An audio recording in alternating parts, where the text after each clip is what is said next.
Hola, bienvenidos a este nuevo video en el canal de investigación en electromovilidad y almacenamiento de energía. Mi nombre es Jacqueline Gutiérrez y hoy vamos a estar viendo una entrevista con el maestro en ciencias Alfonso Trejo, que nos va a hablar un poco sobre termodinámica, en el cual nos va a hablar sobre algunos proyectos en los que ha estado, algunos ejemplos de la vida cotidiana y también algunos consejos para las personas que se quieran adentrar a este campo. Los dejo con el video y espero les guste.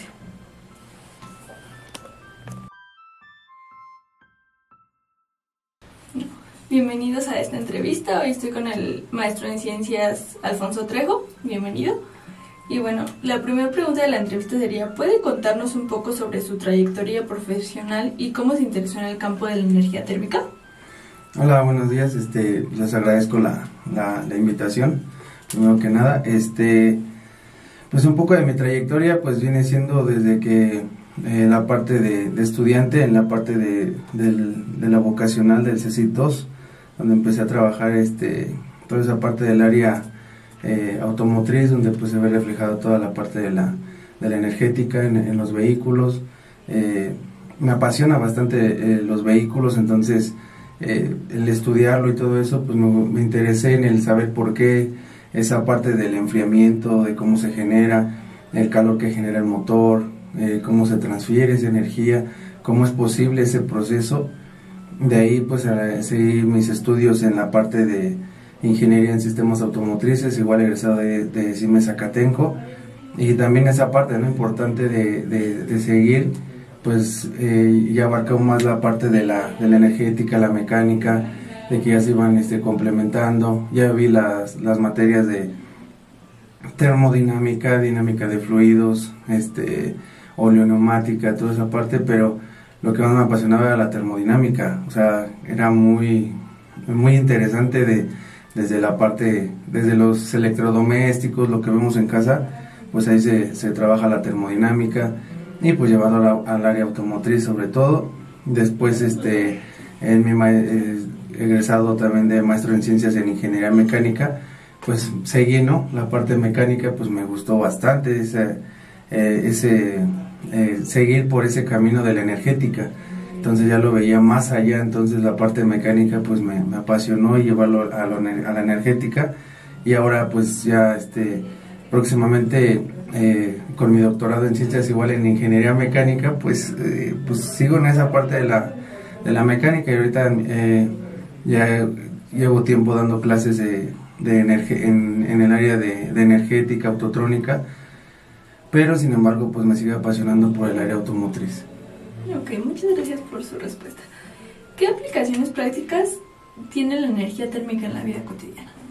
En todo sentido, ¿no? Desde, por ejemplo, también desde la parte cuando, bueno, de haber sido deportista, desde la vocacional hasta superior, de haber jugado fútbol americano, uno en el cuerpo, ¿no?, siente ese calor al momento de estar generando cualquier tipo de movimiento, cómo se empieza a generar ese calor y empiezas a transferir esa energía. O luego de que nos quitábamos el casco y salía humo de la cabeza y decías, ¿por qué, no? Entonces desde el cuerpo humano se ve esa aplicación, ¿no? O sea, desde ese movimiento de lo que viene siendo internamente para el bombeo de la sangre. Entonces ya hay una transferencia, ya hay un movimiento, ya se genera esa energía. Entonces desde que lo vemos en la parte de calentar las cosas, el aire acondicionado, el refrigerador, les digo, o sea, y ya yendo a otras aplicaciones en el área automotriz, pues en el motor, en su funcionamiento, todo es energética. Ok, muchas gracias. La siguiente pregunta sería: ¿qué papel juega la energía térmica en la eficiencia de las máquinas y sistemas mecánicos? Se ve desde el punto de vista del trabajo, desde las máquinas al momento de estar generando ese funcionamiento, cuánta energía está recibiendo y cuánta energía voy a tener como trabajo y cuánta energía estoy desechando. Entonces la eficiencia se va a ver en el trabajo que yo estoy teniendo como resultado. No se ve tanto es donde nosotros podemos observar esa eficiencia que va a tener esa máquina, si en verdad está siendo más eficiente, menos eficiente, y ese trabajo es el que tenemos nosotros como ingenieros, el que la eficiencia sea mayor, que haya menos pérdidas, o sea, que haya menos energía desechada hacia el sumidero. Bueno, en este caso lo tomamos como fuente, máquina térmica y sumidero. Es como lo vemos en un análisis, y que se vaya menos energía hacia el sumidero. Okay. ¿Y cuáles son los retos actuales en la conversión y almacenamiento de la energía térmica? Los retos más importantes es el poder generar que sean más eficientes, que tengamos una mayor eficiencia, menos pérdidas, para poder tener ese aprovechamiento de esa energía, porque tenemos en el que se desaprovecha mucha energía y en la actualidad pues tenemos esa deficiencia. Entonces a nosotros utilizar esa energía perdida nos ayudaría para generar ahora sí que un mejor control, ¿no? Que tengamos esos sistemas de control en el que podamos nosotros saber cuánta energía suministrar, esa energía que tengamos menos pérdidas. En ese sentido sería como que ese reto de hacerlos más eficientes esas máquinas térmicas, los aires acondicionados, las bombas de calor, los refrigeradores. En ese sentido, por ejemplo, y en el área automotriz, el que sea más eficiente su funcionamiento, que esa pérdida de energía a lo mejor se pueda aprovechar en otro sentido, pero que no se desperdicie. ¿Cómo se integra la simulación y el modelado en su proceso de diseño y análisis termodinámico? Como lo decía ahorita en la pregunta anterior, me baso en el que ya existe, ¿no? Por ejemplo, un ejemplo en el sentido del radiador, ¿no? El ver cómo se desplaza el fluido de un punto a otro y el cómo llega al motor, qué temperatura recoge y qué temperatura va a entrar al radiador para hacer ese proceso. Entonces, en base a eso, lo que modelo viene siendo el radiador, pero viene siendo esos canales por los que se va a estar desplazando el fluido. Una vez que yo los analizo, veo qué distancia tienen, o sea, qué volumen permiten, al momento de desplazarse el fluido, en qué momento entra el ventilador, en qué momento empieza a hacer ahora sí que ese enfriamiento del anticongelante.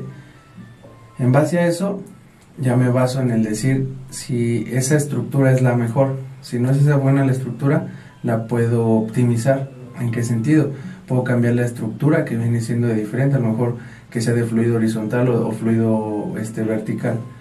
Y de ahí después me baso al momento de desplazarse el fluido, qué comportamiento está teniendo. Y una vez de observar ese comportamiento, y ahora sí aplicarle qué temperatura va a entrar y con qué temperatura va a salir. Y a eso es a lo que yo me baso en el primero modelar la estructura, después le implemento el fluido o ya sea cualquier tipo de sistema que se vaya a analizar y aplicarle ahora sí qué temperatura y eso para observar cuál sería su comportamiento y hacerle diferentes tipos de análisis para ver cuánta transferencia estoy generando y qué es lo que yo podía optimizar, si puede ser estructura, si puede ser fluido, y en base a esas características o las propiedades que tenga ese fluido, si es mejor o por qué no es mejor.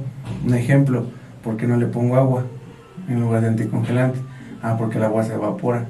Eso es en lo que yo me baso para hacer el modelado y el análisis de cualquier tipo de sistema. Okay.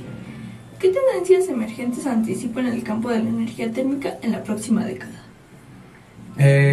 Se viene muy fuerte lo que viene siendo la energía térmica para la próxima década, en el sentido de que vamos a hablar de que ya los vehículos, bueno, en el caso automotriz, pues vienen siendo los autos eléctricos.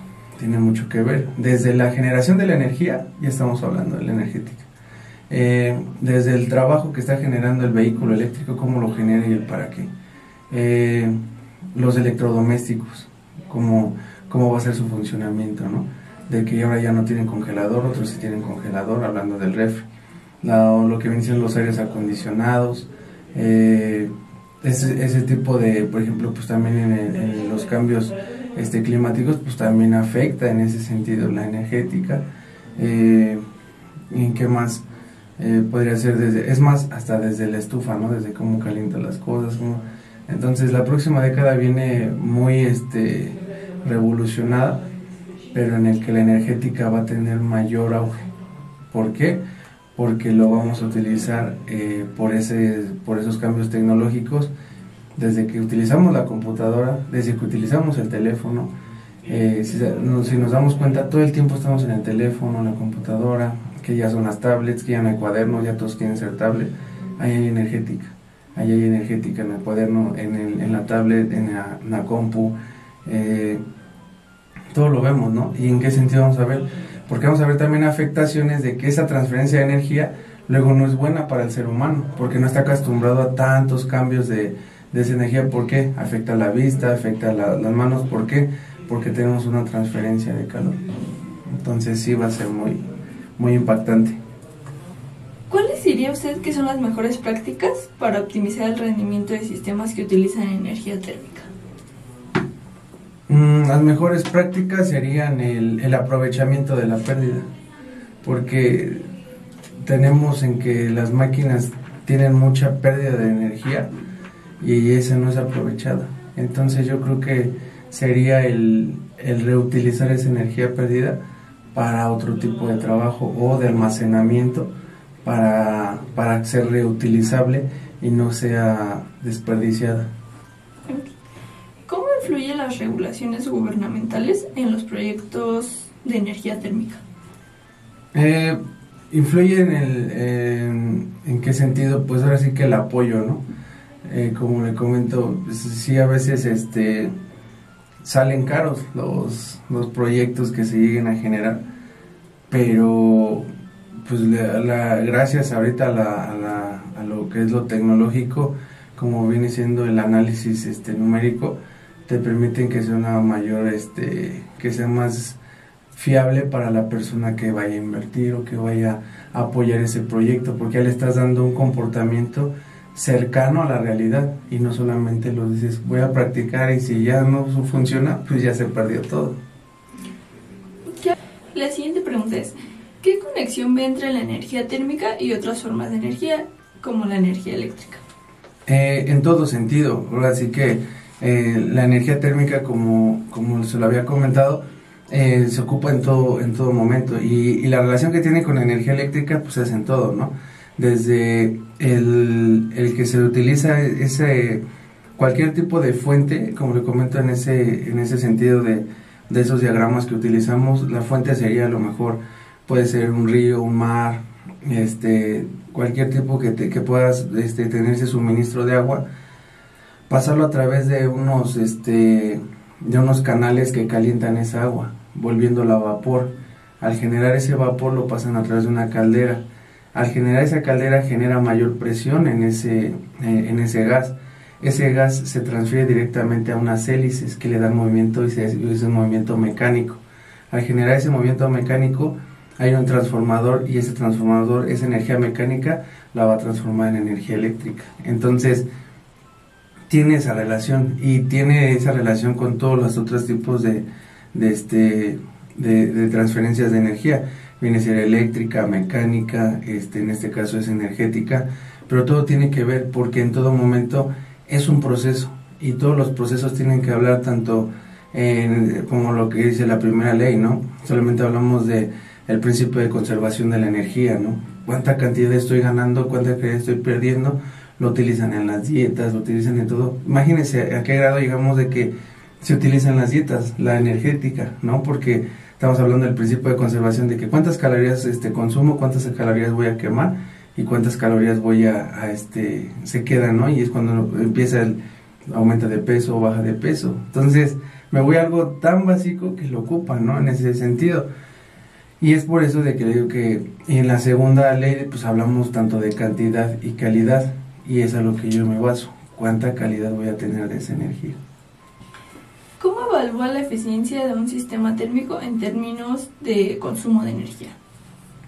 Se viene dando cuánto estoy adquiriendo de energía, cuánto voy a utilizar y cuánto voy a desechar. En esa eficiencia que yo lo veo en términos de energía es el ver cuánto estoy utilizando, pero cuánto estoy ahora sí que mandándolo directamente al medio ambiente, un ejemplo, ¿no? Entonces me baso en cuánto estoy generando, cuánto aprovecho, cuánto desecho. en eso me baso directamente para hacer ese análisis. Okay. ¿Qué herramientas o software considera esenciales para su trabajo en energía térmica?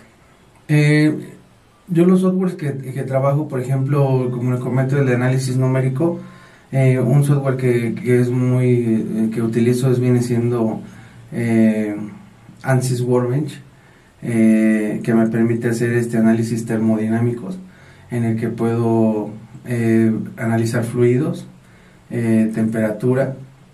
¿Qué son las mejores prácticas para optimizar el rendimiento de sistemas que utilizan energía térmica? Las mejores prácticas serían el aprovechamiento de la pérdida, porque tenemos en que las máquinas tienen mucha pérdida de energía y esa no es aprovechada. Entonces yo creo que sería el reutilizar esa energía perdida para otro tipo de trabajo o de almacenamiento para ser reutilizable y no sea desperdiciada. ¿Cómo influyen las regulaciones gubernamentales en los proyectos de energía térmica? Influyen en qué sentido, pues ahora sí que el apoyo, ¿no? Como le comento, pues, sí a veces salen caros los proyectos que se lleguen a generar, pero pues gracias ahorita a lo que es lo tecnológico, como viene siendo el análisis numérico, te permiten que sea una mayor, que sea más fiable para la persona que vaya a invertir o que vaya a apoyar ese proyecto, porque ya le estás dando un comportamiento cercano a la realidad y no solamente lo dices voy a practicar y si ya no funciona pues ya se perdió todo. ¿Qué habilidades cree que son cruciales para alguien que está comenzando en el campo de la energía térmica? Sería el que empiecen a, por ejemplo, en lo personal fue el preguntarte por qué, ¿no? ¿Por qué pasa esto? Y el querer conocerlo, o sea, y verlo desde uno mismo, desde que nosotros ya generamos esa energía térmica, pues el saber, oye, ¿por qué le saldrá humo de la cabeza, no?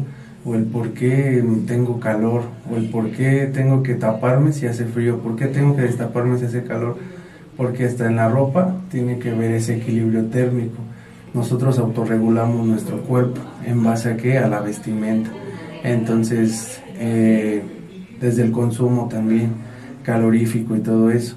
Entonces, la práctica sería el que siempre se pregunte el por qué y para qué, ¿no? Siempre saber por qué pasa esto, o para qué me va a servir esto, o cuál va a ser el resultado de esto. Entonces, siempre es el que nunca se queden con nada, siempre preguntarse por qué. Okay. Bueno, eso sería todo por la entrevista. Agradecemos mucho su tiempo y sus respuestas y hasta luego. No, pues muchas gracias por la invitación y pues la verdad qué bueno que hacen ese tipo de entrevistas para ahora sí que fomentar ese estudio de la energética, de que es tan importante y de que no solamente pues son por darse, ¿no? Sino que tiene un porqué y un para qué. Y gracias por la invitación y pues yo muy agradecido por este tipo de entrevista. A usted.